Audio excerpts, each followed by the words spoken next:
तो आज के इस गहन चर्चा की शुरुआत मैं एक बहुत ही दिलचस्प मतलब एक अजीब से विरोधाभास के साथ करना चाहती हूँ। अच्छा, कैसा विरोधाभास? देखिए, कल्पना कीजिए एक ऐसे राज्य की जो एक हाथ से फलोदी के इलाके में करीब 15 करोड़ साल पुराने जुरासिक डायनासोर के जीवाश्मों को सहेजने का काम कर रहा है। बिल्कुल। और ठीक उसी समय अपने दूसरे हाथ से नागौर में भविष्य की जो इलेक्ट्रिक गाड़ियां हैं उनके लिए लिथियम के विशाल भंडार खोद रहा है। ये तो सच में काफी बड़ा कंट्रास्ट है ना? मतलब एक तरफ सदियों पुराने शानदार किले हैं और दूसरी तरफ अगर हम देखें तो आर्टिफिशियल इंटेलिजेंस और सेमीकंडक्टर की नई नई नीतियां बन रही हैं। हाँ, और जब कोई इन विरोधाभासों को देखता है ना तो मन में ये सवाल आना बहुत लाजमी है कि आखिर ये राज्य जा किस दिशा में रहा है। एग्जैक्टली। और आज के इस एनालिसिस में हम बेसिकली ठीक इसी सवाल का जवाब तलाशने वाले हैं। तो आज हमारे पास डेटा क्या क्या है? हमारे पास जो सामग्री है वो बहुत सॉलिड है।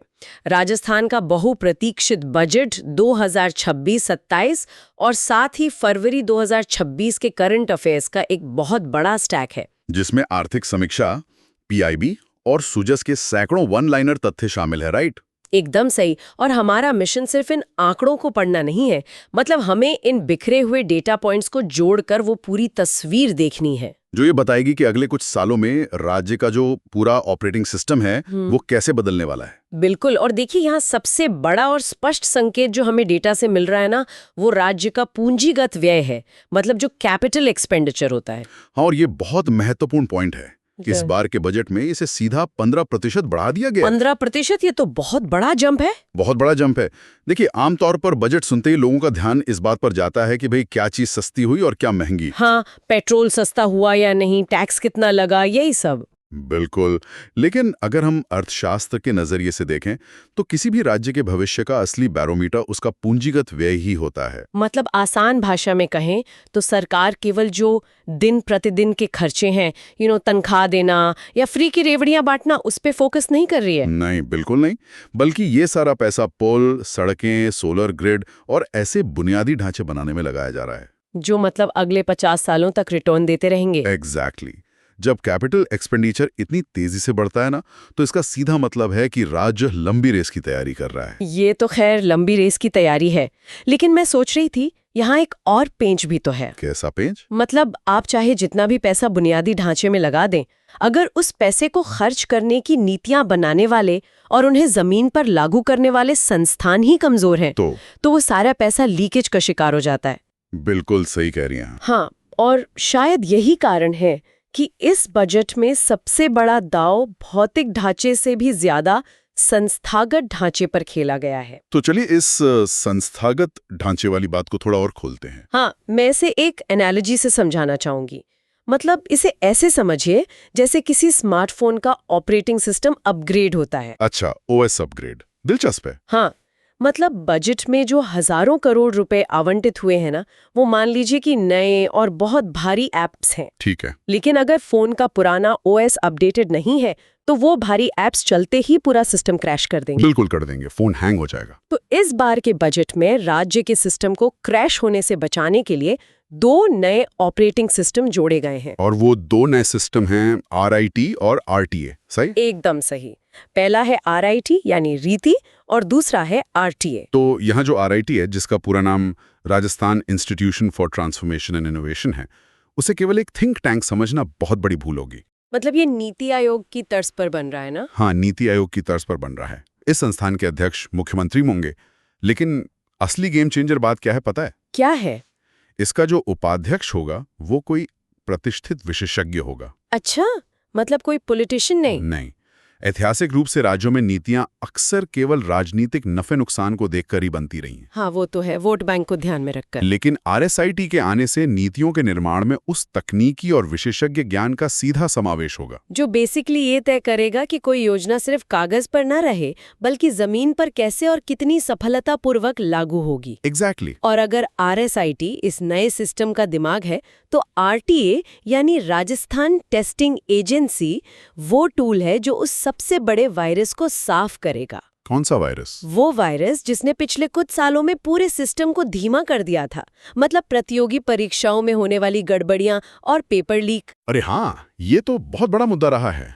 तो अब NTA की तर्ज पर जयपुर में RTA का मुख्यालय प्रस्तावित किया गया है, जिसमें 7 सदस्य होंगे। मैं तो इसे सिर्फ गड़बड़ियां रोकने के कदम से कहीं ज्यादा बड़ा मानता हूँ। वो कैसे? देखिए, जब हम परीक्षा एजेंसियों के फेल होने का गणित देखते हैं ना, तो असल समस्या ये होती है कि दर्जनों अलग अलग विभाग अपनी अपनी परीक्षाएं करवाते हैं। हाँ, और उनके पास कोई खास एक्सपर्टीज नहीं होती। बिल्कुल, उनके पास कोई विशेष टेस्टिंग इंफ्रास्ट्रक्चर नहीं होता है, जबकि आरटीए एक केंद्रीकृत 7 सदस्यीय विशेषज्ञ निकाय है। तो काम बहुत स्ट्रीमलाइन हो जाएगा। और इसके साथ ही एकीकृत भर्ती कैलेंडर की जो घोषणा हुई है ना, वो मनोवैज्ञानिक रूप से बहुत अहम है। मनोवैज्ञानिक रूप से मतलब स्टूडेंट्स के स्ट्रेस लेवल के हिसाब से। हाँ, जब कैलेंडर तय होता है तो परीक्षाओं को आनन फानन में आयोजित करने की जो हड़बड़ाहट होती है वो खत्म हो जाती है। सही बात है। परीक्षा कब है, परिणाम कब आएगा, ये क्लैरिटी आ जाती है। बहुत बढ़िया। और ये स्पष्टता उस अनिश्चितता को जड़ से मिटा देती है जो किसी भी युवा को मानसिक रूप से तोड़ देती है। तो बेसिकली ये केवल एक प्रशासनिक कदम नहीं है, ये एक पूरी पीढ़ी के भरोसे को वापस जीतने का विज्ञान है। बहुत खूब कहा, ये सच में भरोसे का विज्ञान है। और जब हम आरटीए और परीक्षाओं की बात कर ही रहे हैं तो स्वाभाविक रूप से एक सवाल उठता है। क्या सवाल? कि जिन युवाओं के लिए ये परीक्षाएं होंगी उनके लिए इस नए सिस्टम में क्या रखा है? मतलब युवाओं के भविष्य के लिए। हाँ, क्योंकि हमारा नया ओएस तो तैयार है, लेकिन अगर हार्डवेयर मतलब राज्य का युवा ही सक्षम नहीं हुआ तो ये सब तो व्यर्थ है ना? बिल्कुल व्यर्थ है। अगर हम बजट को देखें तो मुख्यमंत्री स्वरोजगार योजना के तहत युवाओं को 10 लाख रुपए तक के ब्याज मुक्त ऋण की बात की गई है। 10 लाख का इंटरेस्ट फ्री लोन काफी बड़ा अमाउंट है। हाँ, और मेधावी छात्रों को लैपटॉप के लिए 20,000 रुपए के ई-वाउचर भी दिए जा रहे हैं। और स्टार्टअप्स के लिए जो आई स्टार्ट प्रोग्राम है, उसकी सीड फंडिंग को भी तो 5 लाख से बढ़ाकर 7 लाख कर दिया गया है। हाँ, और इसके साथ ही तकनीकी शिक्षा के स्तर पर भी काफी काम हो रहा है, राइट? हाँ, बहुत काम हो रहा है। MNIT जयपुर में artificial intelligence centre of excellence बनाया जा रहा है। Wow, AI centre. और इतना ही नहीं, 25 सरकारी कॉलेजों में 5G लैब स्थापित की जा रही हैं। अब यहाँ मैं थोड़ा रुक कर ना एक कड़वा सवाल पूछना चाहूंगी। हाँ, बिल्कुल पूछिए। क्या युवाओं को सिर्फ ई-वाउचर, 5G लैब्स और लाखों का लोन बांट देना काफी है? मतलब आपका इशारा किस तरफ है? मेरा मतलब है कि अगर एक युवा के पास बाजार के हिसाब से कोई स्किल या कौशल ही नहीं है तो इस 10 लाख के लोन या 20,000 के वाउचर का वो आखिर करेगा क्या? ये बात तो है। क्या ये बिना सही दिशा के बस पैसे को बर्बाद करने वाली बात नहीं हो गई? आपका सवाल बहुत जायज है, और सच कहूं तो अगर सिर्फ पैसे बांटे जाते तो ये निश्चित रूप से बर्बादी ही होती। तो फिर इसमें कैच क्या है? कैच है युवा नीति 2026 के दस्तावेज में। अगर हम उसे गहराई से पढ़ें तो सरकार ने यहाँ एक बहुत बड़ा वैचारिक बदलाव किया है। कैसा बदलाव? इस बार बेरोजगारी भत्ते को सीधे कौशल प्रशिक्षण यानी स्किल ट्रेनिंग से जोड़ दिया गया है। अच्छा, इसका मतलब है कि अब सिर्फ घर पर खाली बैठने के लिए भत्ता नहीं मिलेगा? बिल्कुल नहीं, भत्ते के साथ साथ अपनी क्षमता का निर्माण करना अनिवार्य होगा। ये तो बहुत अच्छा कदम है। देखिए, ये अर्थशास्त्र का बुनियादी नियम है कि पूंजी केवल तभी बढ़ती है जब उसे संभालने की क्षमता हो। मतलब? कैपेसिटी बिल्डिंग सबसे जरूरी है। एग्जैक्टली। जब एक युवा AI सेंटर या 5G लैब से तकनीकी कौशल प्राप्त कर लेगा, तब जाकर वो आई स्टार्ट की 7 लाख की फंडिंग का सही इस्तेमाल कर पाएगा। या फिर वो जो 10 लाख का स्वरोजगार लोन है उससे असल में कोई नया उद्यम खड़ा कर पाएगा। हाँ, तो फोकस केवल पैसा बांटने पे नहीं है, बल्कि युवाओं को उस पैसे को संभालने लायक बनाने पर है। ये बहुत महत्वपूर्ण बात कही आपने। एक तरफ भविष्य की तकनीक से जोड़ा जा रहा है और दूसरी तरफ बुनियादी कौशल को अनिवार्य बनाया जा रहा है। बिल्कुल। लेकिन चलिए अब इन टेक लैब्स और स्टार्टअप इकोसिस्टम से थोड़ा बाहर निकलते हैं। कहाँ चलें फिर? राज्य के उस हिस्से की तरफ जहां उसकी असली आत्मा बसती है, मतलब ग्रामीण अर्थव्यवस्था और खेती। हाँ, वो तो राजस्थान की रीढ़ की हड्डी है। क्योंकि AI और सेमीकंडक्टर कितने भी आ जाएं, राजस्थान की अर्थव्यवस्था का एक बहुत बड़ा हिस्सा आज भी जमीन और पानी से जुड़ा है। इसमें कोई शक नहीं है। यहाँ मुझे सरकार की नीतियों में एक नींव और भविष्य वाला दृष्टिकोण दिखाई देता है। नींव और भविष्य का दृष्टिकोण, इसे अगर थोड़ा और स्पष्ट करें तो बेहतर होगा। देखिए, किसी भी इमारत को खड़ा करने के लिए पहले उसकी नींव को पानी से सींचना पड़ता है ना? हाँ, बिल्कुल। और फिर एक मजबूत ढांचा तैयार करके उसे भविष्य के लिए छोड़ा जाता है। अब राज्य के पूर्वी हिस्से में पानी की जो भयंकर कमी है उसे देखिए। वो तो सालों पुरानी समस्या है। तो उसे दूर करने के लिए ERCP यानी ईस्टर्न राजस्थान कैनाल प्रोजेक्ट के लिए 15,000 करोड़ रुपए आवंटित किए गए हैं। ये बहुत बड़ा प्रोजेक्ट है। ये तो हो गई नींव। दूसरी तरफ लाडो प्रोत्साहन योजना जैसी योजनाएं हैं जो भविष्य को सुरक्षित कर रही हैं, हाँ, जहाँ बेटी के जन्म पर 1 लाख रुपए का सेविंग बॉन्ड दिया जा रहा है। जो उसके 21 वर्ष के होने पर परिपक्व होगा। हाँ, तो मतलब एक तरफ आज की प्यास बुझाई जा रही है और दूसरी तरफ 2 दशक बाद की पीढ़ी को मजबूत किया जा रहा है। मैं यहाँ जो आपने ERCP वाला हिस्सा बताया ना, हाँ उस पर थोड़ा और प्रकाश डालना चाहूंगा। हाँ प्लीज। 15,000 करोड़ रुपए का ये प्रोजेक्ट सिर्फ कोई नहर खोदने का काम नहीं है। तो फिर क्या है? अगर हम राजस्थान की ज्योग्राफी को समझें, हाँ। तो मानसून का काफी पानी कुछ विशेष बेसिन में आकर बस बह जाता है, वेस्ट हो जाता है मतलब। हाँ, जबकि पूर्वी राजस्थान के जो 21 जिले हैं वो सूखे रह जाते हैं। बहुत बड़ा इम्बैलेंस है। तो ERCP असल में एक विशाल प्लम्बिंग सिस्टम की तरह है, जो उस सरप्लस पानी को उन इलाकों तक पहुंचाएगा जहां पानी पाताल में जा चुका है। मतलब ये प्रोजेक्ट इन 21 जिलों की डेमोग्राफी को बंजर होने से बचाएगा और लोगों को पलायन का शिकार होने से बचाने का एक तरह से लाइफ सपोर्ट सिस्टम है। ये काफी क्रिटिकल है।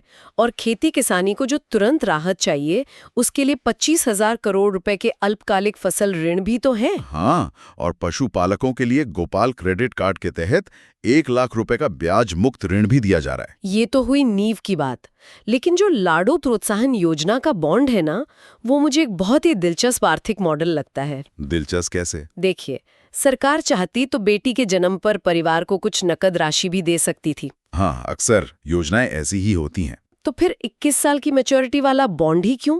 इसका एक बहुत बड़ा कारण है, क्योंकि नकद पैसा जो होता है ना, वो अक्सर रोजमर्रा की जरूरतों या पुराना कर्ज चुकाने में खर्च हो जाता है। हाँ, घर के खर्चे ही खत्म नहीं होते। लेकिन 21 साल के लॉक इन पीरियड वाले बॉन्ड का गणित ये सुनिश्चित करता है कि जब वो बच्ची बालिग होगी तब उसके हाथ में एक बड़ी पूंजी होगी, जो या तो उसकी उच्च शिक्षा के काम आएगी या फिर उसे खुद के पैरों पर खड़े होने में मदद करेगी। एग्जैक्टली। ये एक तीर से 2 शिकार करने जैसा है। दूसरा शिकार क्या है? ये बाल विवाह पर भी एक सीधा प्रहार है, क्योंकि पैसा तभी मिलेगा जब बच्ची 21 साल की हो जाएगी। वाह, ये तो सच में एक गेम चेंजर है। कंपाउंडिंग का फायदा सीधा एक बच्ची के भविष्य को मिल रहा है। बिल्कुल। इसके साथ ही एक और आंकड़ा जो बहुत ध्यान खींचता है, वो है लखपति दीदी योजना, जिसमें करीब 11,27,000 महिलाओं को जोड़ने का लक्ष्य है। हाँ, और महिलाओं के लिए पिंक बस और पिंक ऑटो की योजनाएं भी हैं, जिसमें 10% अतिरिक्त सब्सिडी दी जा रही है। आपको पता है, इन दोनों योजनाओं का कनेक्शन समझना बहुत जरूरी है। कैसा कनेक्शन? जब हम ग्रामीण या कस्बाई अर्थव्यवस्था की बात करते हैं, तो महिलाओं की आजीविका में सबसे बड़ी बाधा क्या होती है? शायद घर से बाहर निकलने की आजादी। बिल्कुल, मोबिलिटी यानी आवाजाही की स्वतंत्रता।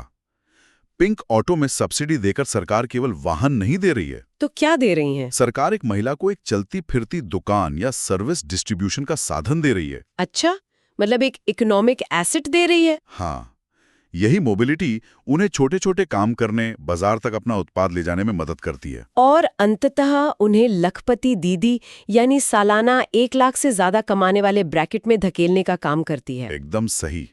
माइक्रो फाइनेंस और मोबिलिटी का ये जो कॉम्बिनेशन है ना, ये बहुत शक्तिशाली होता है। और इन सब के इर्द गिर्द जो एक बड़ा सुरक्षा जाल बुना गया है, वो भी कम दिलचस्प नहीं है। आप किस सुरक्षा जाल की बात कर रही हैं? जैसे मुख्यमंत्री बाल गोपाल योजना को ही ले लीजिए। इसमें अब बच्चों को सप्ताह के सभी 6 दिन दूध मिलेगा। पोषण बहुत जरूरी है। हाँ, ये आज के पोषण से कल का स्वास्थ्य तय कर रहा है।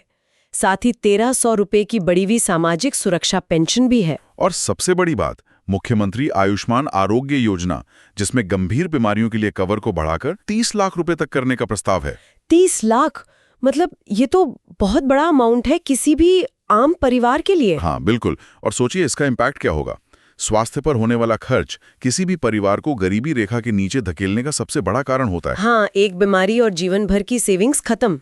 30 लाख का हेल्थ कवर ये गारंटी देता है कि किसी भी गंभीर बीमारी की स्थिति में कोई परिवार अपना खेत या घर गिरवी रखने को मजबूर ना हो। ये बहुत बड़ी मानसिक शांति है। और जब ये डर खत्म होता है ना, तभी एक परिवार अपनी बचत को बच्चों की शिक्षा या किसी छोटे व्यापार में लगाने का जोखिम उठा पाता है। तो बेसिकली ये नीतियां सिर्फ बचाव नहीं कर रही हैं, बल्कि लोगों की जोखिम लेने की क्षमता यानी रिस्क टेकिंग एबिलिटी को बढ़ा रही हैं। बिल्कुल सही कहा आपने। तो चलिए, हमने संस्थागत बदलाव देख लिए, RIT और RTA को समझ लिया, युवाओं की स्किलिंग की बात भी हो गई। हाँ, और जमीनी हकीकत यानी गांव और महिलाओं के अर्थशास्त्र को भी समझ लिया। तो अब आगे क्या? अब थोड़ा जूम आउट करते हैं। ठीक है। सामाजिक सुरक्षा से निकलकर जब हम राज्य की भविष्य की महत्वाकांक्षाओं को देखते हैं तो ये आंकड़े एकदम से किसी नेशनल पावर हाउस जैसे लगने लगते हैं। जैसे कि बुनियादी ढांचे के आंकड़े? हाँ, मतलब 42,000 किलोमीटर नई सड़कों का निर्माण और 250 अटल प्रगति पथ बनाने की बात हुई है। सड़कों का ये जो जाल है ना,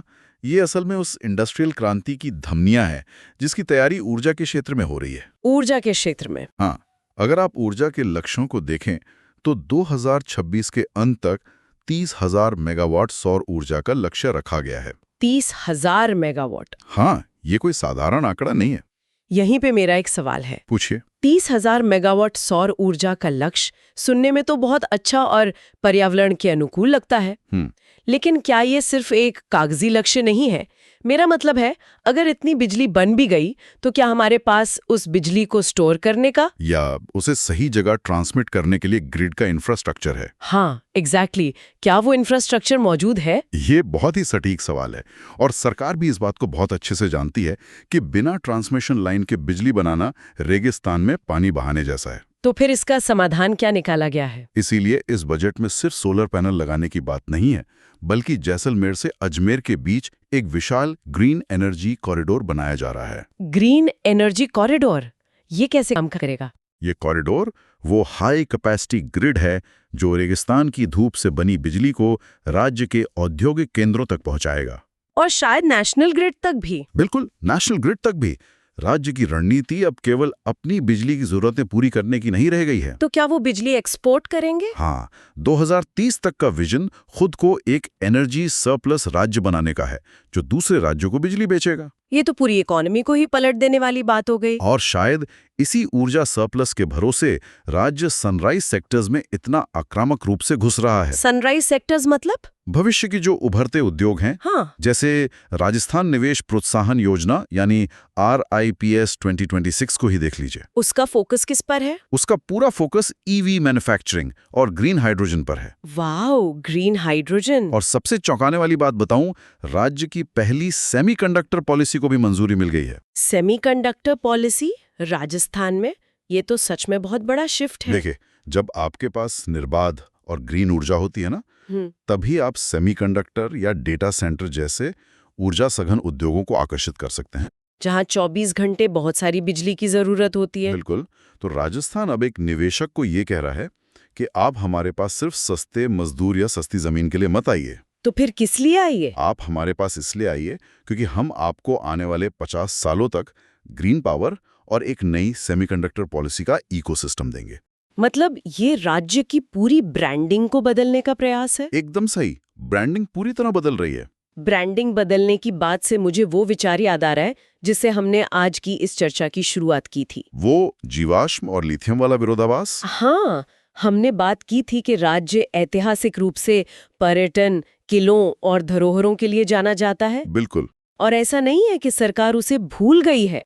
नहीं, उसे भी बढ़ावा दिया जा रहा है। हाँ, 100 करोड़ रुपए की लागत से महाराणा प्रताप टूरिस्ट सर्किट बन रहा है, जिसमें हल्दीघाटी, कुंभलगढ़, चावंड और गुगुंदा को विश्व स्तरीय सुविधाओं से जोड़ा जा रहा है। और सज्जनगढ़ में दूसरी लायन सफारी भी तो शुरू हो रही है। क्योंकि पर्यटन आज भी इस राज्य का एक बहुत बड़ा कैश काउ है। मतलब जो इकोनॉमी को लगातार कैश देता रहता है। हाँ, जो बिना बहुत भारी निवेश के लाखों लोगों को सीधा रोजगार देता है। लेकिन महत्वपूर्ण बात यह है कि अब पर्यटन ही इकलौती पहचान नहीं रह गया है ना? एग्जैक्टली।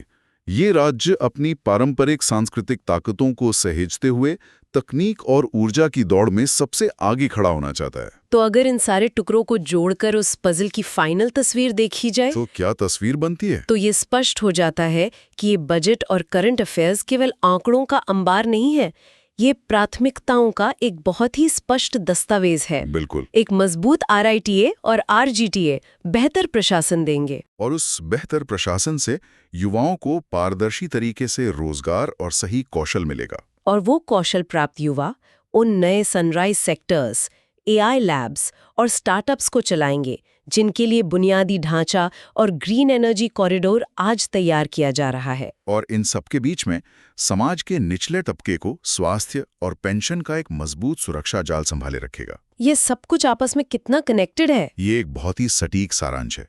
हर योजना किसी न किसी दूसरी योजना के लिए जमीन तैयार कर रही है। एक तरह का डोमिनो इफेक्ट है।